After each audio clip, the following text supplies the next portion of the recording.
TechVision's top-floor meeting room had a panoramic view of Manhattan that cost more than most people would earn in 10 lives. But at that moment, no one was looking out the window. All eyes were fixed in Marcus Holloway, billionaire, founder of 3 unicorns of technology, stamped face, as he visibly retreated from Sarah Chen's extended hand. "Sorry," he said with a smile that didn't come to the eye. "Don't tighten the hand of fat people. Question of principles. Discipline, you know? It's all a matter of discipline." The silence that followed was so dense that it seemed to suck the oxygen from the room. Sarah Chen, 38, remained standing with her hand still extended. His face showed no surprise, anger, or shame, just a scary calm. She noted Marcus for 3 seconds that seemed eternal, so she slowly lowered her hand and smiled. A small, almost imperceptible smile. "I understand," she said, her soft voice like silk. The other 6 TechVision executives around the table tried not to look straight at the scene. Some moved in non-existent laptops.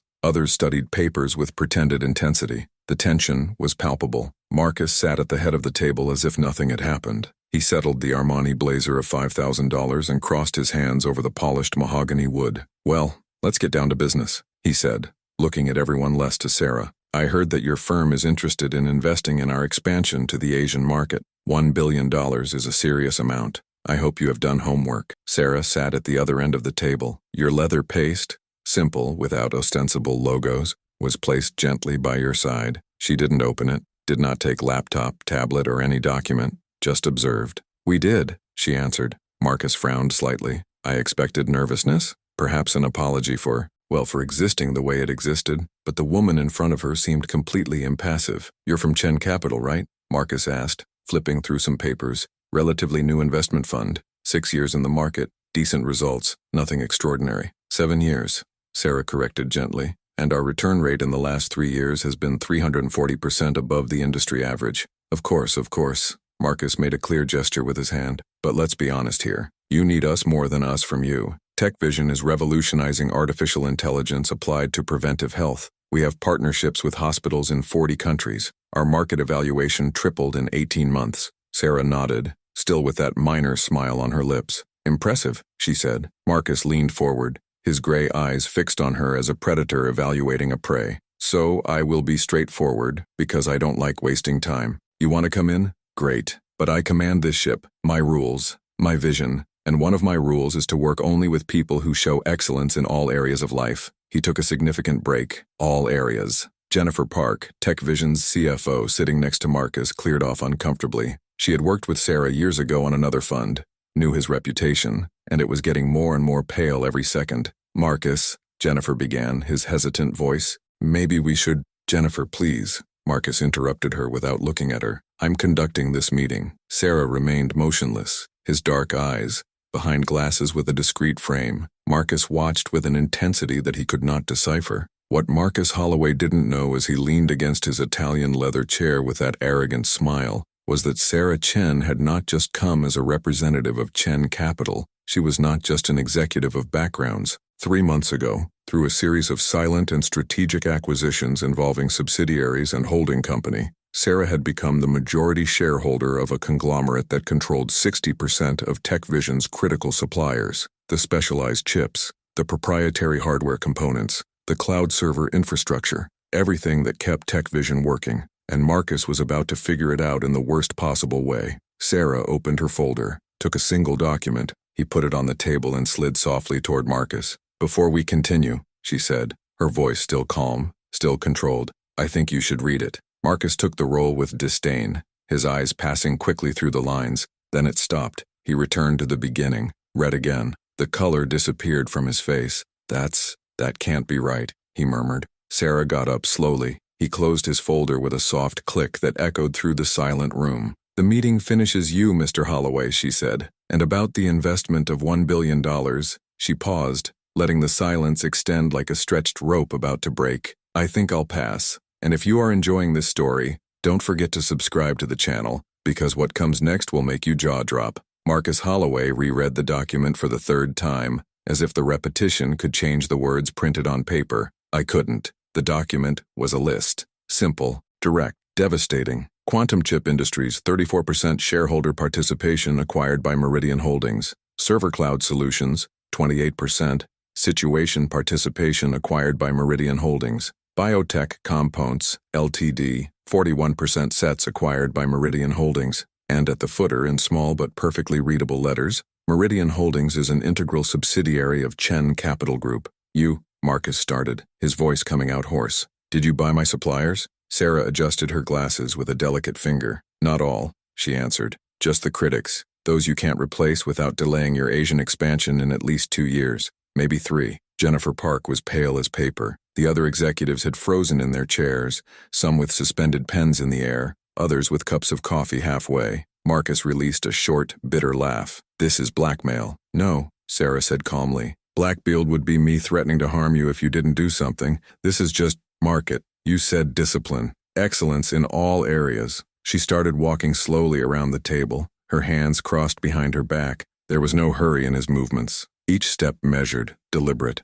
Do you know what is funny, Mr. Holloway? Sarah stopped near the panoramic window, her clipped silhouette against the sky of New York. 3 years ago, I was in a meeting just like this. Same room, same view, man. Even bad coffee. Marcus did not respond, but his fingers squeezed the document hard enough to tie the edges. It was a biotechnology startup, promising. I had studied his reports for weeks. I was ready to invest $200 million. But the CEO, Sarah paused, looking out the window. He looked at me from top to bottom when I entered the room. He said he would be more comfortable if I sent a more presentable representative for future negotiations. Jennifer closed her eyes for a moment. Sarah, she murmured. But Sarah continued, her voice still soft, still controlled, but with a steel layer underneath. I smiled. I gave my hand. I said I would understand perfectly. I left the meeting without investing a penny. She turned to face Marcus. 6 months later, that startup went bankrupt. He eventually found out that no one else wanted to invest in them after rumors on the company's problem corporate culture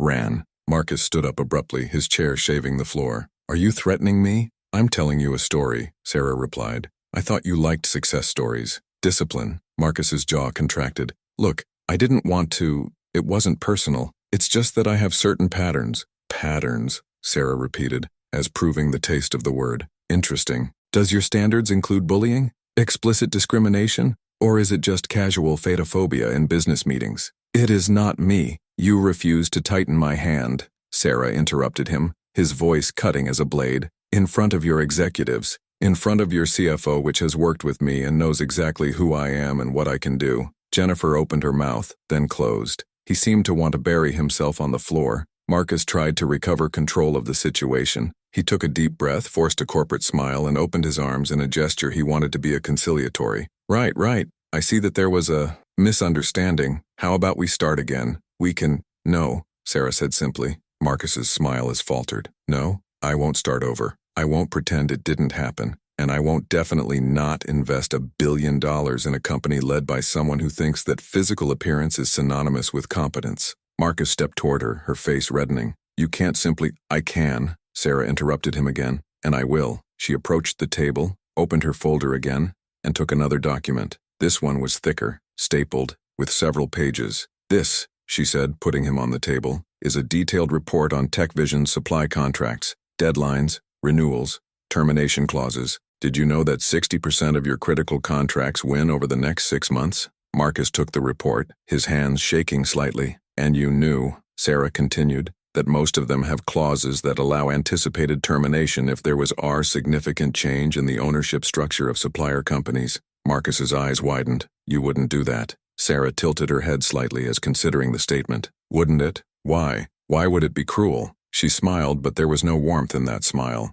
Or would it be just discipline? The silence in the room was deafening. One of the youngest executives, Thomas, director of operations, throat nervously. With all due respect, Mrs. Chen, he said, his voice hesitant. If you terminate these contracts, it wouldn't hurt your own companies too? Sarah turned to him, and for the first time since she entered the room, her smile seemed genuine. Excellent question, Thomas, she said. And the answer is, not really. See, these companies have dozens of other customers. TechVision is important, but not essential. TechVision, she looked at Marcus. Without these suppliers, you are dead in the water. Marcus sat heavily, the report falling from his hands on the table. What do you want? He finally asked, his low, defeated voice. Sarah closed her folder with a soft click. I don't want anything, Mr. Holloway. I came here considering an investment. You made it clear that you don't want to do business with me, so let's not do business. She walked toward the door, her steps echoing in the absolute silence. "Wait," Marcus called, getting up again. "Please wait."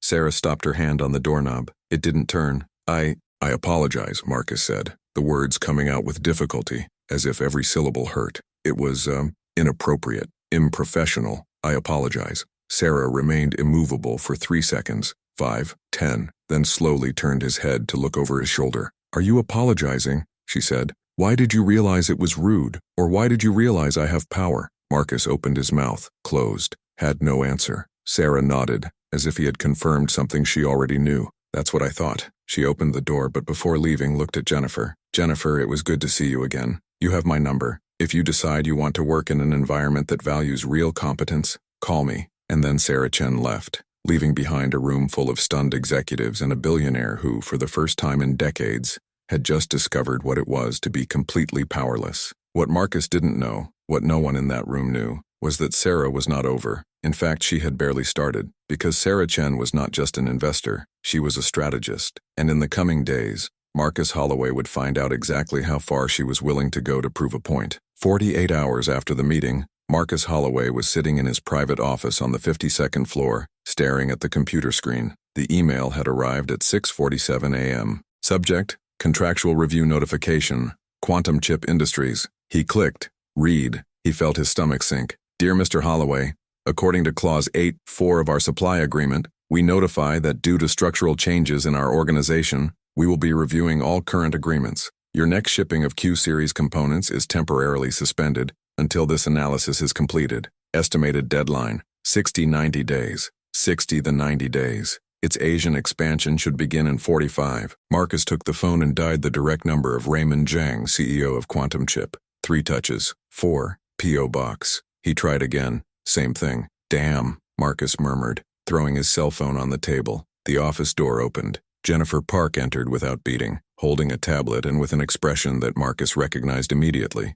"Problems. We have one more," she said, turning the tablet to him. "Server Cloud Solutions. Contractual Review Notification. Biotech Components. Contractual Review Notification." Marcus felt the blood drain from his face. "All of them?" "All," Jennifer confirmed, her tense voice. "And none are answering calls. All the CEOs suddenly have been unavailable." Marcus got up abruptly, walking to the window. Manhattan extended below him, indifferent to his problems. "She can't do that," he said, more to himself than for Jennifer. That has to be illegal." Jennifer released a moodless laugh. "It's perfectly cool, Marcus. You signed these contracts yourself. I warned you at the time that those review clauses were very open, but you said it didn't matter, because no one would be stupid enough to lose our money." Marcus turned to her, her eyes shining with anger. "You know her. You worked with her. What does she want?" Jennifer crossed her arms. "Honestly, I think she doesn't want anything. Impossible. Everyone wants some SA. Sarah Chen is not everyone,"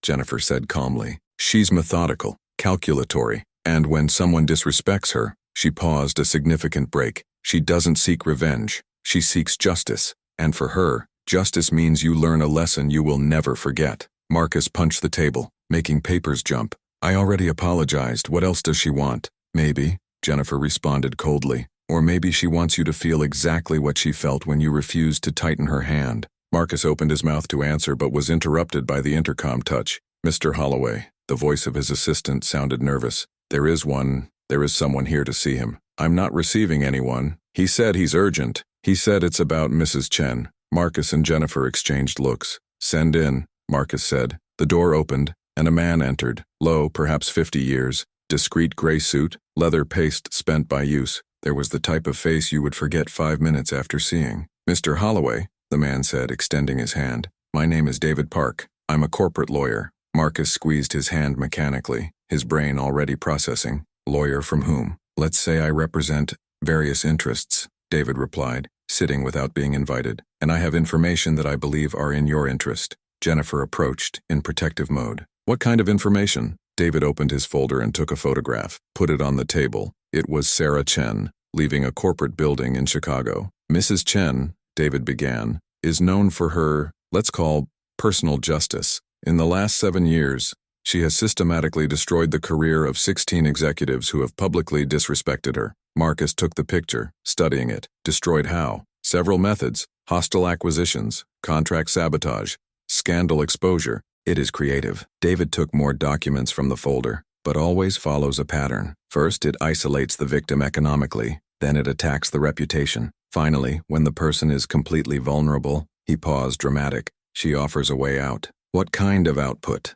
Jennifer asked suspiciously. It depends. Sometimes it's a public apology. Sometimes it's a donation to specific causes. Once she has made a CEO do volunteer work in shelters for a whole year. David smiled coldly. She documents everything, transforms into example. Marcus sat slowly. Why are you telling me that? Because, David replied, leaning forward, I can help you anticipate her. I have contacts, information. I know how she works. And for a reasonable rate, I can guarantee that you get out of this situation with your company intact. Jennifer touched Marcus's shoulder. This sounds like, as my only option, Marcus interrupted her, her eyes fixed in David, as $300,000. Half now, half when the problem is resolved. Marcus did not hesitate. Done. What Marcus Holloway didn't know was that David Park was not an independent corporate lawyer. He was a senior analyst at Chen Capital, and was there under direct orders from Sarah Chen. Meanwhile, across town, Sarah was sitting in a discreet coffee in Brooklyn.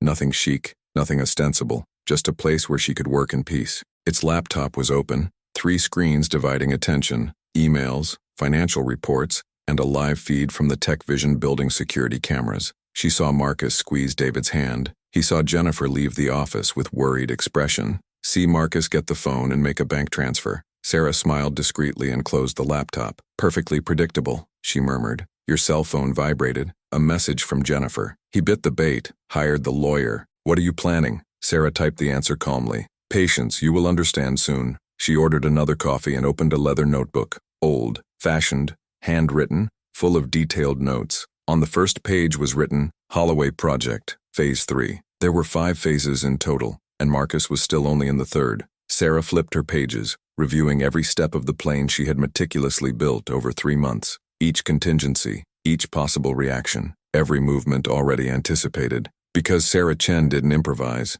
she orchestrated, and Marcus Holloway was dancing exactly as the song she had composed. Across the coffee, a young woman, perhaps 25 years, simple clothes, beaten backpack. Sarah watched with curiosity. It was Mia Torres, a freelance journalist. She had recognized Sarah from a technology conference 2 years ago, and there was something in Sarah's expression, that absolute calm, that small and satisfied smile, that did Mia feels he was witnessing the prelude to something big, something that could be an amazing story. Mia took her cell phone and started noting notes. She didn't know yet, but had just become a key piece in the chess Sarah was playing, because in the coming days, Marcus Holloway would not just lose contracts, he was going to lose something much more valuable, your reputation. And Sarah Chen had all the movements planned until the last detail. 5 days after the hiring of David Park, Marcus Holloway was beginning to believe that perhaps, just perhaps, he could get out of this unharmed situation. David had achieved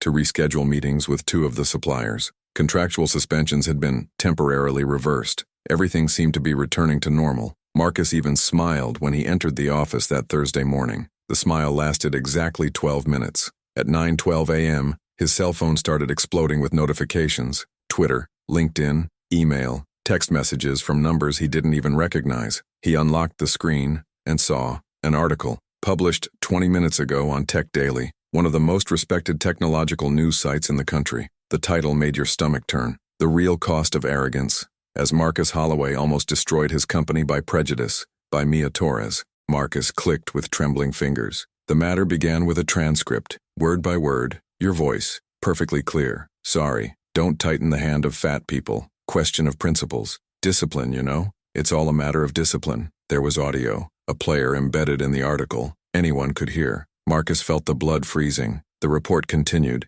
detailing not only the incident, but making a deep dive into its history. There were interviews former Tech Vision employees talking about toxic culture and inappropriate comments about physical appearance. There were data on abnormally high turnover rates among plus-size employees. There were even screenshots of internal emails where Marcus made jokes about colleagues' weight. All documented, all verified, all devastating. And in the middle of the article, a photo. Sarah Chen, leaving the meeting, calm and dignified expression. The caption said, Sarah Chen, CEO of Chen Capital, who refused to invest $1 billion after the discriminatory incident. But that was not what Marcus's heart triggered. It was the next paragraph. Sources reveal that Mrs. Chen is not just a rejected investor. Through a series of strategic acquisitions held in the last 3 months, well before the fateful meeting, she already controlled significant participation in the main tech vision suppliers. What was she testing, Holloway? Marcus dropped the phone on the table. She knew. From the beginning, she knew exactly what he was. The office door was running out. Jennifer entered as a hurricane, tablet in hand, red face of anger. Did you see? I saw, Marcus murmured. The advice is exploding. I have already received 6 calls from members of board asking for its immediate resignation. Twitter is... She turned the tablet for him. Holloway Out was in the trending topics. There were memes. There were devastating comments. There were people posting their own stories of discrimination in the corporate environment, all using the hashtag. TechVision was being crucified in the digital public square. How did she get the recording? Marcus asked, his voice coming out weak. Jennifer looked at him as if he was seeing a stranger. Do you really think this matters now? The table phone rang. Marcus answered mechanically. Mr. Holloway. The voice of his assistant was tense. Mr. David Park is here. He says he needs to talk to you urgently. Send in. David Park came in, but this time there were no smiles, no cordial compliance. He simply put an envelope on the table. What is that? Marcus asked. Letter of resignation. David answered calmly. Mine. Marcus widened his eyes. What? But you said you were going to solve. I lied. David interrupted him. He took off his tie, unbuttoned the first button on his shirt, as if he was freeing from an uncomfortable fantasy. My name is not David Park. I'm Daniel Chen. I worked for Chen Capital for 4 years, and everything you told me, every movement you planned, every call you made, he smiled coldly, went straight to Mrs. Chen. The silence that followed was absolute. Jennifer released an incredulous laugh. Have you been infiltrated? Completely, Daniel confirmed. And those $300,000 you paid? Have you been donated to the National Association to Advance Fat Accept? In your name including. You will receive the email donation certificate today. Marcus tried to get up, but his legs had not responded. He collapsed back into the chair. This is fraud. Extortion. I'll sue. What are you going to do? Daniel asked, tilting his head. You came to me. You offered money. You tried to plot against Ms. Chen. Everything documented. Everything recorded. He patted his jacket pocket. Including this conversation. The door opened again, and Sarah Chen entered. She was different today. Not that he had changed physically. Same glasses. Same understated style. But there was something about his presence that filled the entire room. Power. Absolute control. Marcus tried to speak, but the words died in his throat. Sarah looked at Daniel and nodded slightly. He left without saying anything else, closing the door behind him. Jennifer also moved toward the exit, but Sarah held up a hand. Stay, Jennifer. You're going to want to hear this. Sarah walked to the window, the same position Marcus used to stand in when he wanted to feel powerful, and looked down at the city below. Do you know the difference between you and me, Mr. Holloway? She began, without turning around. You think power is about how much money you have, how many companies you've founded,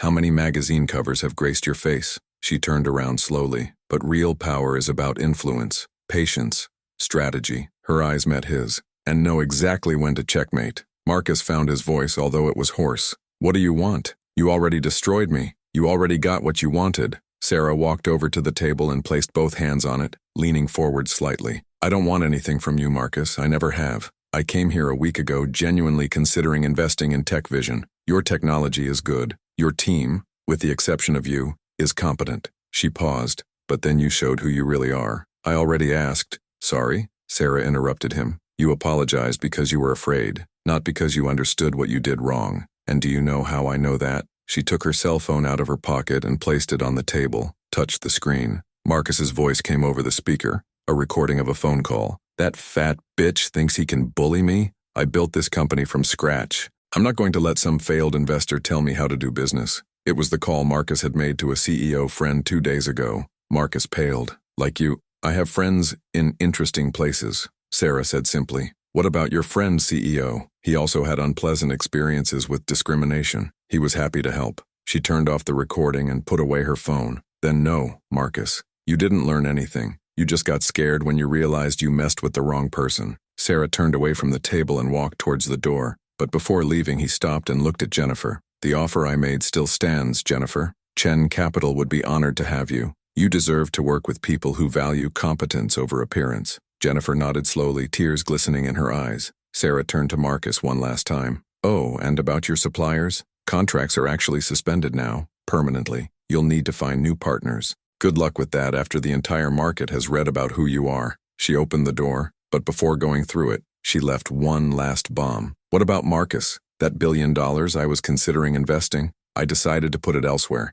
There's a promising biotech startup led by an amazing woman who has also had to deal with prejudice in the industry. She's going to do extraordinary things. Sarah left. Marcus sat in his Italian leather chair, surrounded by the wreckage of his reputation, looking out over the city that had witnessed both his rise and his fall. And for the first time in his life, Marcus Holloway understood the true meaning of consequences. Outside the building, Sarah got into a discreet car where Daniel was already waiting for her. "How are you feeling?" he asked. Sarah took off her glasses and massaged the bridge of her nose. "Tired," she admitted, "but satisfied." "What's next?" Sarah smiled, a genuine smile for the first time in days. "Now, let's invest that billion in people who truly deserve it. And let's make sure Marcus Holloway's story serves as an example of what happens when you confuse cruelty with strength." The car took off, leaving TechVision and everything it represented behind. And somewhere in the city, 16 people Sarah had helped over the years, each a victim of similar discrimination, received a message from her. One more learned: "We're still together." Justice, Sarah always knew, wasn't about revenge. It was about making sure no one else had to go through what you went through. And she was just getting started. 3 weeks after Mia Torres's article, TechVision was in free fall. 6 board members had resigned. 12 senior-level executives resigned. The company's market valuation plummeted 40% in 15 days. And Marcus Holloway, for the first time in 15 years, was no longer in command. The board forced him into indefinite leave, a fancy corporate euphemism for, "You're done, but we don't want a lawsuit." Marcus spent those weeks holed up in his penthouse apartment, watching his life fall apart in real time on social media. Each day brought a new revelation. More former employees speaking out, more stories of discrimination, more evidence of a toxic culture he had cultivated for years. He tried to hire a public relations firm. None wanted to work with him. He tried to publicly apologize on LinkedIn. The post was deleted within 2 hours after receiving 47,000 negative comments. He even tried calling Sarah Chen. She never answered. Meanwhile, across town, Sarah was sitting in a different conference room, minor, more welcoming, overlooking the Hudson River. Around the table were 7 women and 3 men, all entrepreneurs, all with stories of discrimination, all with brilliant ideas that had been ignored by the traditional market. "So," Sarah said, smiling as she closed her presentation on the tablet, "with Chen Capital's investment, we will have the resources to scale in 18 months. Infrastructure, talent, marketing, everything you need to compete with the industry giants." One of the women, Priya Sharma, founder of a medical AI startup, discreetly wiped away a tear. "I presented this project to 23 investors in the last 2 years, she said, voice shaking. "They all said I needed to be more confident or work on my executive presence. One of them suggested I hire a more traditional CEO. Sarah nodded, knowing that code well. "Did he mean a thin white man?" Priya laughed, half crying. "Exactly." Sarah got up and walked to the window. "Do you know why I chose to invest in each of you?" She turned to face them. "It wasn't charity. It wasn't activism. It was because your ideas are exceptional, because your work is solid, because you have the exact combination of vision and execution that makes companies win." She paused, letting the words sink in. "The market made a mistake by rejecting them, and now we're going to prove it." The room erupted in applause. 2 hours later, Sarah was back in her office when Jennifer Park appeared at the door. "Can I come in?" "Of course." Jennifer sat up, looking lighter than Sarah had seen her look in years. "I accepted your offer," she said. "I left TechVision this morning, officially." Sarah smiled. "Welcome to Chen Capital." "Thank you." Jennifer took a deep breath. "And thank you for everything. For showing me there was another option. For not letting me stay stuck in that toxic environment any longer." "You always had the option to leave," Sarah said gently. "I just needed to realize that I deserved better." Jennifer nodded, wiping her eyes. "You know what's funny? I worked with Marcus for 6 years. I heard dozens of inappropriate comments. I saw him humiliate people, and I just normalized it. I thought that was how the corporate world worked." "That's how the corporate world worked," Sarah corrected. "But it's changing, slowly, and every time someone like Marcus faces real consequences, that change accelerates a little." Jennifer smiled. "I heard he's trying to sell his stake in TechVision." "It is," Sarah confirmed, "for 60% of market value, and it still hasn't found a buyer." "Good." Sarah tilted her head, studying Jennifer. "Do you take satisfaction in his fall?" Jennifer considered the question honestly. "Not exactly. I feel relief. Relief that there are finally consequences, that his behavior is no longer protected by financial success." It's an important distinction, Sarah said. Revenge is about destroying someone. Justice is about restoring balance. That night, Sarah returned to her apartment, a surprisingly modest place for someone of her financial caliber. 2 bedrooms, comfortable but not ostentatious furniture, shelves full of books. She made tea, sat on the sofa, and opened her laptop. There was an email from Mia Torres, the journalist. Ms. Chen, I wanted to thank you for trusting me with this story. I've already had offers from 3 major publications after the Holloway article. One of them wants me to do an investigative series on discrimination in Silicon Valley. It changed my career, thank you. Sarah smiled and typed a reply. You deserve it, Mia. Keep counting as stories that matter. The world needs it. Another email. This one by Priya Sharma. I can't stop crying. Finally, someone believes in me. Thank you for giving me this chance. Sarah replied. I'm not giving you a chance, Priya. I'm making a smart investment. There's a difference. Now go change the world. She closed her laptop and picked up a framed photograph on the side table. It was of herself, 10 years younger, receiving an award at a technology conference. She was smiling, but Sarah remembered how she felt that day, uncomfortable on stage, hyper-aware of every glance, every whisper. At that time, she still believed that she needed to be invisible to be respected. It took years to realize that true strength was in taking up space, in refusing to shrink, turning every rejection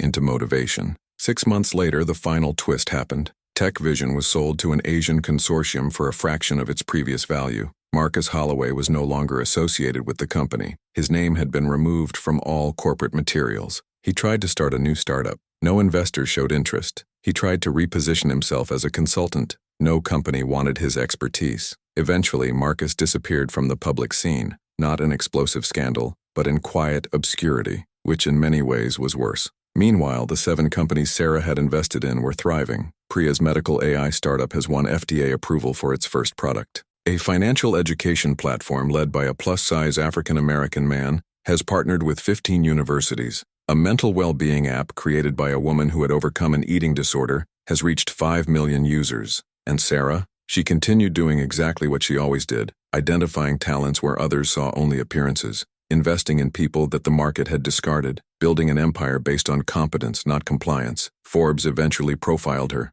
The title was, The Investor Who Bets on Who Everyone Ignores and Is Making Billions. Sarah framed the article and hung it on her office wall, not out of vanity, but as a reminder that every no she received, every door closed, every look of disdain, it all made her stronger, more strategic, more determined. 2 years after the incident, Sarah received an unexpected email. It was by Marcus Holloway. She hesitated before opening it. Ms. Chen, I don't expect an answer, but I need to say something. I spent 2 years reflecting. I went to therapy. I read books. I talked to people I hurt, and I finally understand what you tried to teach me. It wasn't about revenge. It was about consequences. It was about forcing myself to see who I really was. I'm not asking for forgiveness. I don't deserve it, but I wanted you to know that I've changed. Genuinely. I'm working at a shelter for people, homeless now. It's not glamorous. It won't restore my reputation, but for the first time in decades, I feel like I'm doing something that matters.